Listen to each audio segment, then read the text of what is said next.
Present, welcome to LNTV News Live, 30 minutes of major happenings here in Liberia and elsewhere. My name is Edward Tamba, anchoring this edition of this program, and the big stories we're following.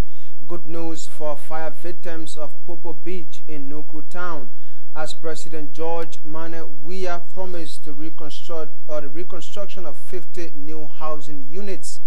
Bilateral ties between Liberia and Japan strengthen as Japan signs $2.7 million United States grant aimed at improving Liberia's health sector. World Bank economist Daniel Boake attributes the root cause of inflation in the economy to physical pressure. And away from home, over 2,000 people are fleeing fighting near Libya's capital, Tripoli. Those developments are all packaged. After this break, we'll be right back with the details. Stay with us.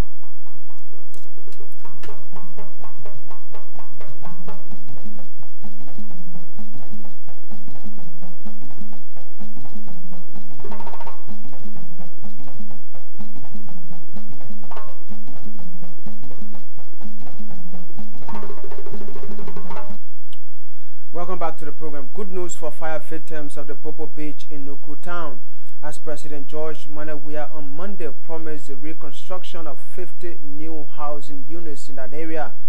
President Weah indicated that these housing units will be constructed within 60 days, as 2 months. The president made a disclosure when he visited and donated some food items to fire victims in the Popo Beach community. What our government would like to do, we want to ask you to give us 60 days.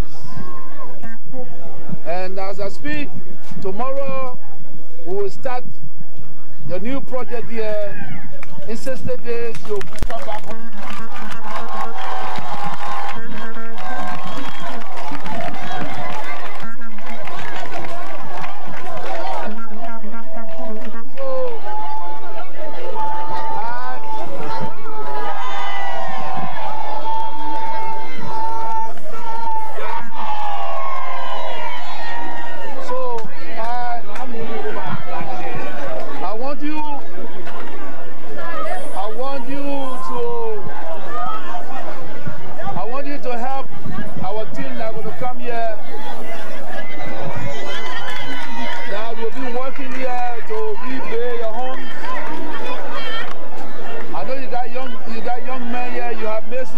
You have a lot of young people, strong people that can help to construct homes.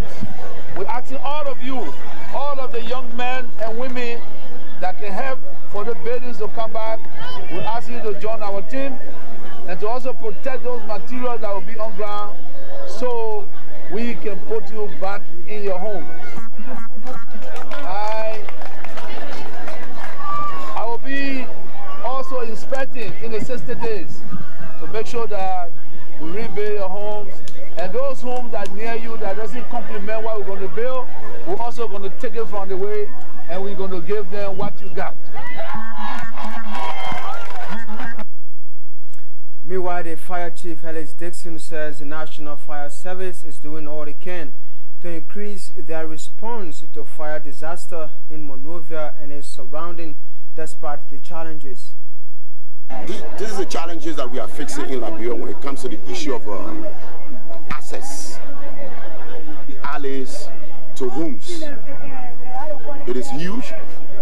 When the fire team came first, they used the .4 round to enter in this community. They will always say the fire fighters, they are coming late. That's what they will always say. That's what they perceive, that you are coming late, because they said they call on you. But forgetting to understand that fire takes just a minute to regenerate. So in 15 minutes, the structure that we're looking at here, you see in the structure, you're very safe, zinc sharp. In 15 minutes, I'm coming from Ashmore Street, looking at the traffic congestion. Before I get here, that means the entire structure here should be down. And another thing, they are closer to the sea. See the breeze that is coming from the sea, helping to what? Enforce the fire. So in that direction, is there any thought to decentralize the activities of the Liberia National Fire Service?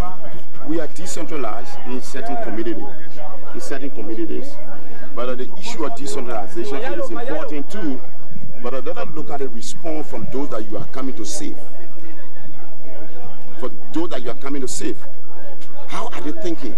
Because when I'm coming to you, I agree your house is on fire, but I'm not focusing your house 100%. I'm only looking at your house 20%, and I'm focusing what the nearby houses 100% to be saved.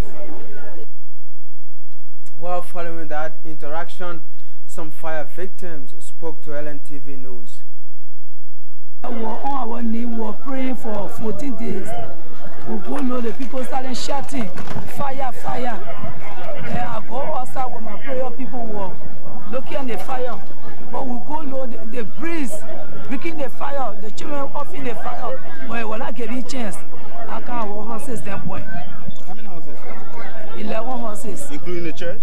Including the church. So, were there any disaster as it relates to someone dying or got high? Yeah, one lady was crying in the fire. The men will go for the care. The men point. As I talking, the men in the hospital. Our organization started the fire. So I tell my friends, oh, but fire over there. Whenever we go there, we go see where point over there. How okay, start putting the fire up. I said, baby Isa, baby are going to rescue the fire, please. The fire hit me. Is the baby alive? I don't know now, because I only think the baby was, but I know actually the person here I put the baby in. What came to your mind, risking your own life going to the fire in order to save your baby? No, actually we were putting the fire up, but later the people started yelling. I went there to go make sure.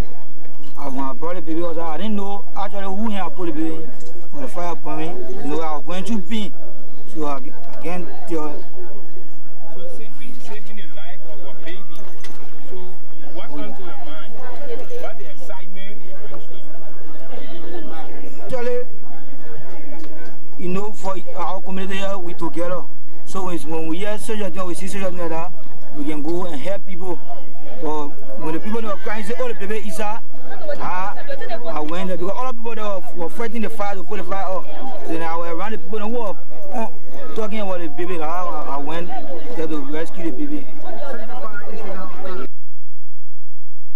Bravo to Melvin there for saving the life of that young one. But a high-power delegation from the United Arab Emirates recently visited Liberia in fulfillment of their quest to help the country. The visit of the guests from the UAE is as a result of President George Weah's recent visit to Abu Dhabi. President Weah welcomed the guests and expressed government's commitment to working with them for the development of Liberia. Happy that you came so fast. That tells you how serious you are to work with us. We are grateful that we went to Dubai in just 1 week. We came here to assess what is around. It's important. That will give us the urge. We have a responsibility to fast track everything that you want to do. So I'm glad that you see that it's a special country and need to be developed. And this is our goal. Our agenda is to help our people. You know, I remember when I used to be in Abu Dhabi, in the United Arab Emirates. One time Sheikh Haddad came to me and said that, you know, he wanted to change the lives of his people. And I kept that in my mind. So when I started my revolution, I made sure that it was in the cause of the people, nothing else. We have a beautiful country.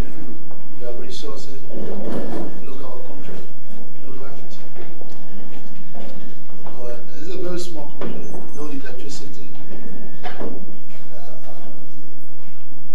Infrastructure development is scarce. The roads are bad.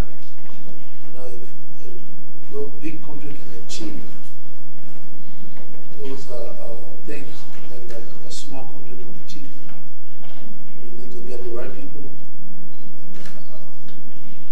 to change that.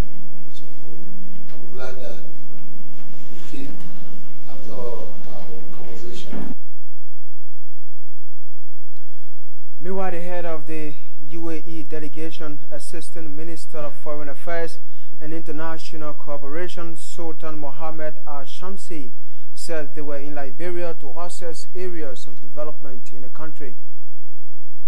First of all, I would like to thank the Liberian government and the leadership of the government, President George Weah, and for the cabinet, the ministers here, who had a very fruitful meeting last night and today.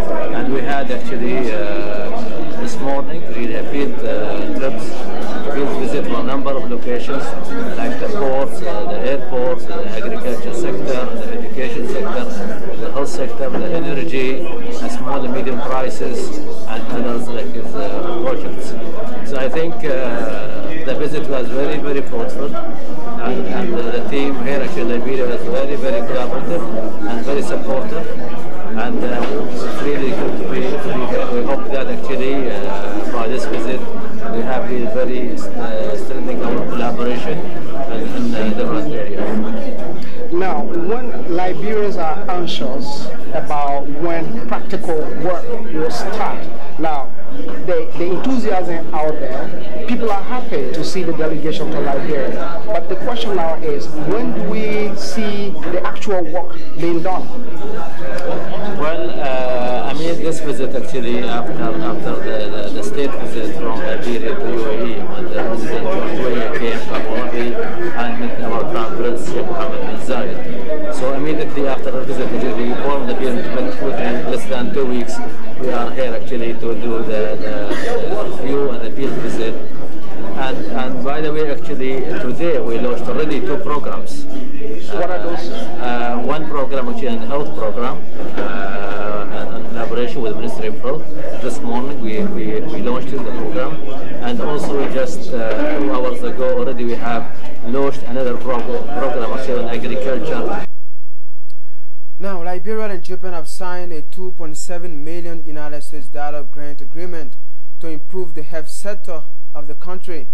The signing comes as friendly governments continue to explore investment opportunities in Liberia. Ambassador Sutomo Himino signed on behalf of the government of Japan. In addition to the strong and important Japan-Liberia relationship, one thing is Japan values our contribution in the area of the health sector. Health sector is essential for the well-being of the human being, and Japan takes it very seriously that we like to contribute in that areas as much as possible. This is also part of our efforts in relation to what we call the TICAD process, TICAD, or Tokyo International Conference on African Development. Our Prime Minister will be hosting the 7th TICAD meeting in Japan While signing on behalf of the Liberian government, Foreign Minister Gbasonga Finde lauded the government and people of Japan for their continued investment in Liberia, especially in the health sector. The years have shared a good relationship with the people of Japan, government and people of Japan, and you have continued to be supportive of the people of Liberia and the government of Liberia. Your generous contribution to this country have been noted. You have now the Japanese highway. You have made tremendous contribution in health, agriculture, education, even on the local level, and continue to support the government and people of Liberia. This signing ceremony today is a manifestation of your continuous support to the people and government of this country, and we want to say to you that we are grateful, and that your assistance to the health sector will not go unnoticed. If you're just coming our way, you're watching LNTV News Live, coming to you from Princeville, outside of the nation's capital, Monrovia. My name is Edward Tamba, anchoring this edition of the program, and the big stories we're following. Sorry for that distraction. Good news for fire victims of Popo Beach in Nuku Town. As President George Mane Weah promised the construction of 50 new housing units. Bilateral ties between Liberia and Japan strengthened as Japan signed $2.7 million United States grant aimed at improving the health sector of Liberia.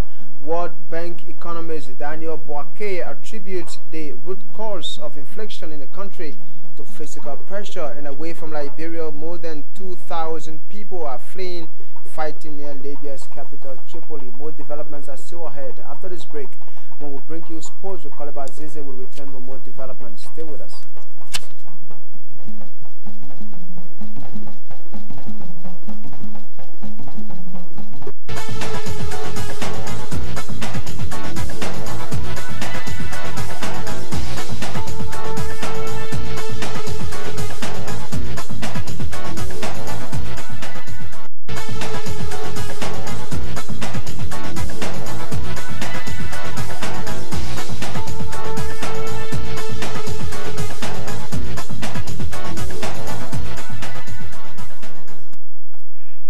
Welcome to the sports. Well, we'll start with basketball because last evening, well, it was hot at the Sports Commission on Broad Street when LPRC Warriors, who are the defending basketball champions, marked the start of their defense to the title against Matibaro, the former champions of the LBA. Oilers managed a 91-79 win over Matibaro in front of their new president, the former House Speaker Alex Starter, at the Sports Commission on Broad Street.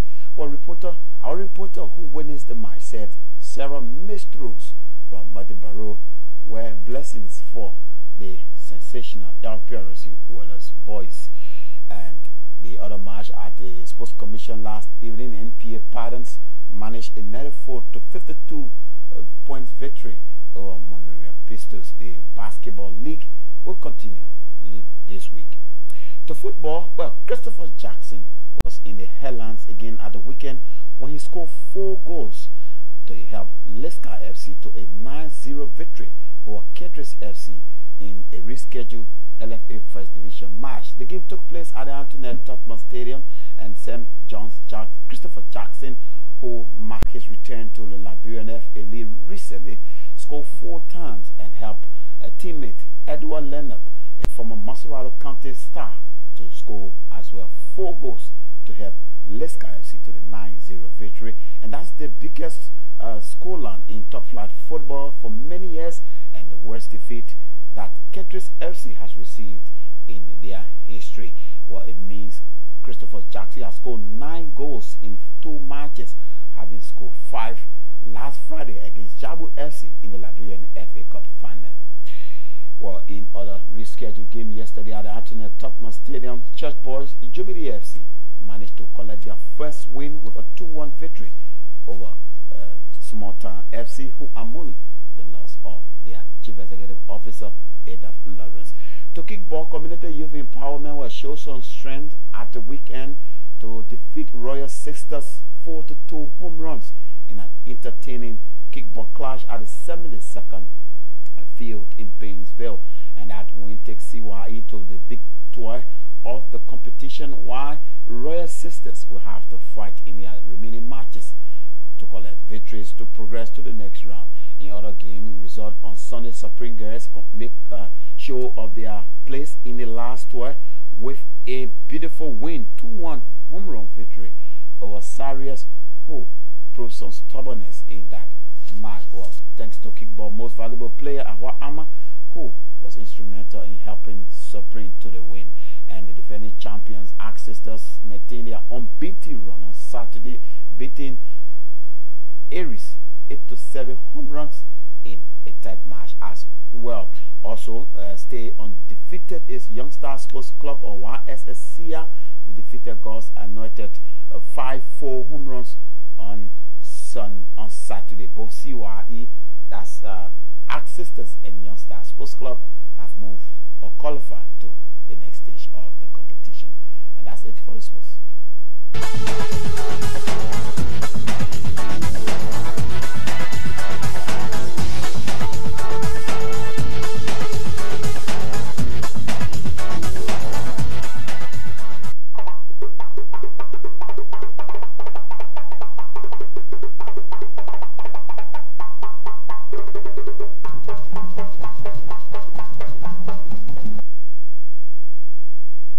economist of the World Bank for Liberia, Daniel Boakye, has attributed the root cause of the country's economy to physical pressure amidst the falling revenue generation.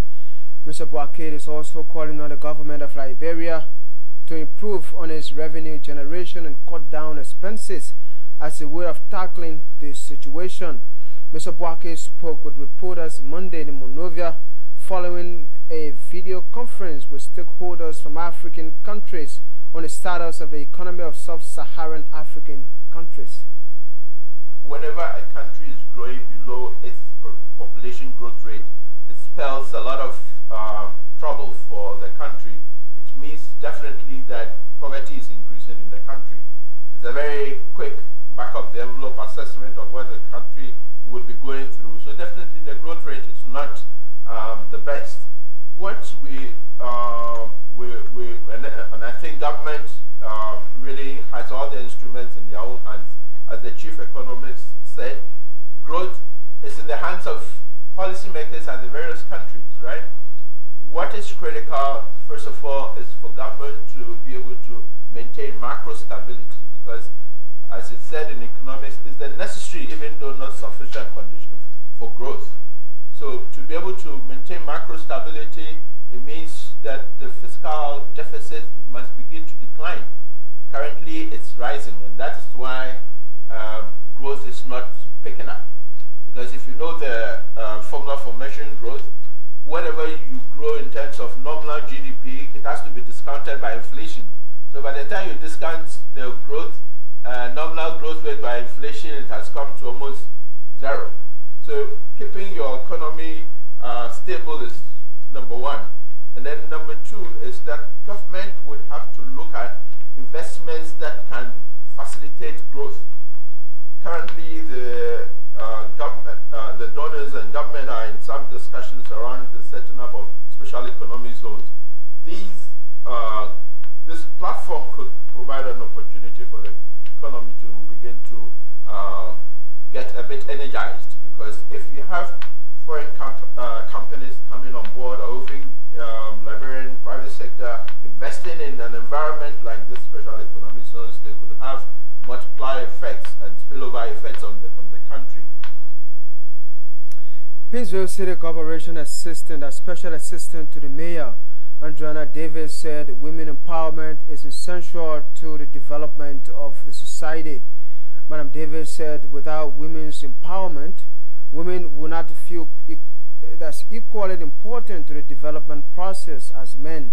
She spoke at the first graduation ceremony of the Compassion Women Training Center over the weekend in Pittsville.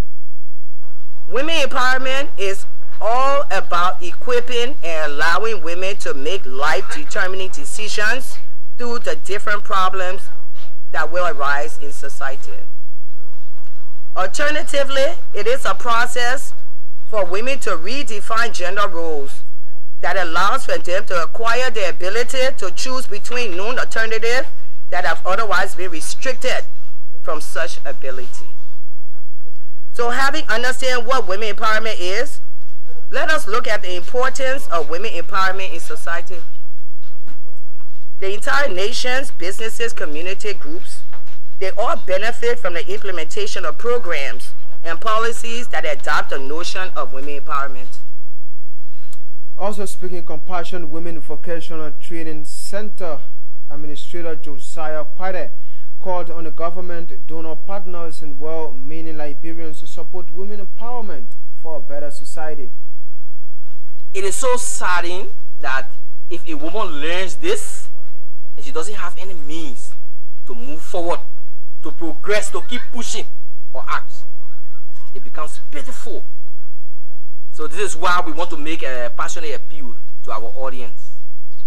Our dear women have worked so hard, but some may not have the opportunity financially to open their own whatsoever. So if you have a privilege of employment, or to help them in pushing themselves, loan, giving them loan or grants, in whatever small way, we'll be very happy. Because it's going to be very sorrowful if we see these women sitting down or going back to where they came from. all because there is no one to push them. The acting administrator of the John F. Kennedy Memorial Hospital has alarmed over the lack of nurses at the country's #1 referral hospital. This is said to be seriously hampering the operations of the hospital, while Amanda Yasha Saleh has a report on that situation. The acting hospital administrator of the John F. Kennedy Memorial Hospital has alarmed on the overcrowdedness of the health facility.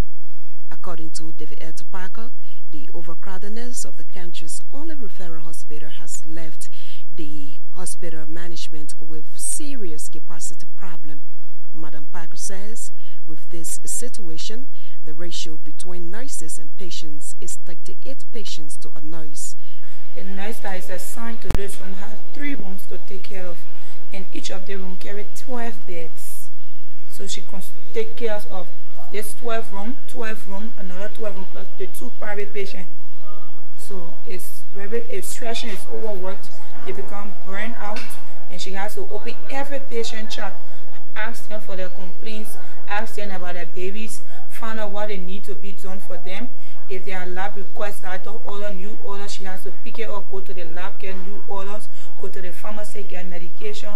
If there's emergency, she has to immediately report the patient condition to the doctor or her supervisor. If she's overwhelmed, she has to call for help. There are a lot more than one person has to do. At the same time, the chief administrator of JFK Memorial Hospital, Dr. Jerry Brown, also says with these many cases coming in, the hospital neonatal unit lacks equipment, especially incubators. We have four incubators, 2 in our what we call inborn native, meaning babies that are born here within the hospital. I get them the inborn native, but one gone bad, so we have only 1 incubator now in our inborn native. For the outborn native, we have 2 incubators there that are still functional, but we try not to take babies that are born within the hospital on the side where we are keeping babies that are born outside. Meanwhile, Dr. Brown is calling on the government of Liberia and other partners to aid the hospital by expanding the neonatal and maternity units that will contain at least extra 50 patients in each unit. Any friendly partners, donor out there that's willing to come and help, especially with the expansion of this unit, we'll be very happy that you come and see how you can help us to expand our new little unit to be able to take in more patients, more children that are sick and need care.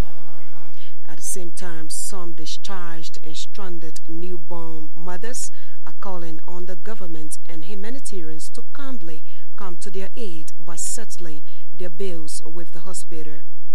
The newborn babies' mothers, in separate statements, says they have spent close to 1 month in the hospital since they were discharged due to abandonment by their spouses and loved ones. I came here, I gave birth. They say I should pay 18,000 and I pay 7,000. And my husband left me pregnant at 4 more. So I appeal, please, for you to help me. For the banner money, I am a lazy, so it's a lot of freedom. They made me with 2 children in the belly. And this is also to profit. So much to nobody will be in the hospital. Help me with my children. Tell me. You know their money? I thought to come up with the body care can and call off. Some patients there, ending that report by Amanda Yasia Saleh. Many thanks to her for that report. Well, away from home now, over 2,000 people have fled from fighting near Libya's capital, Tripoli. The United Nations is quoted by the BBC as saying other civilians are trapped by the clutches and cut off from vital emergency services.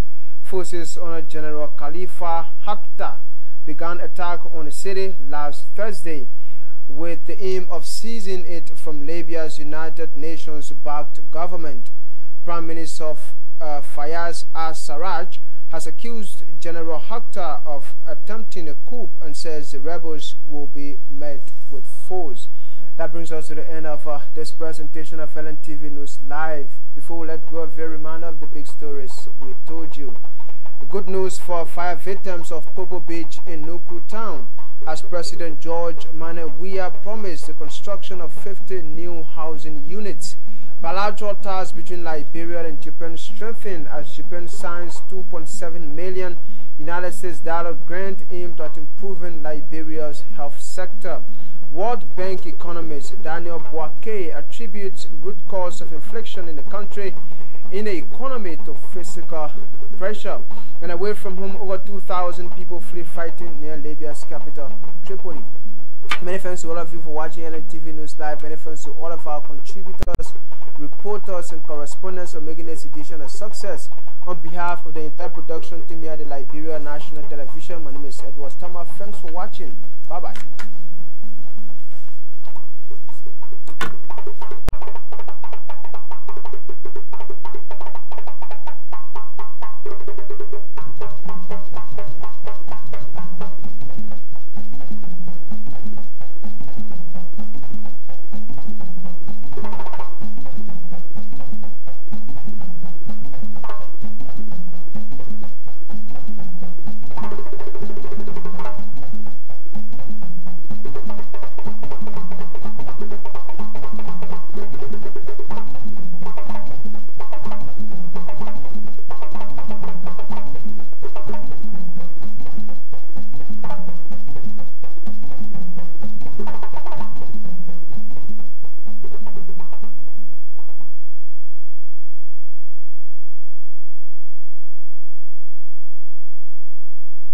No need to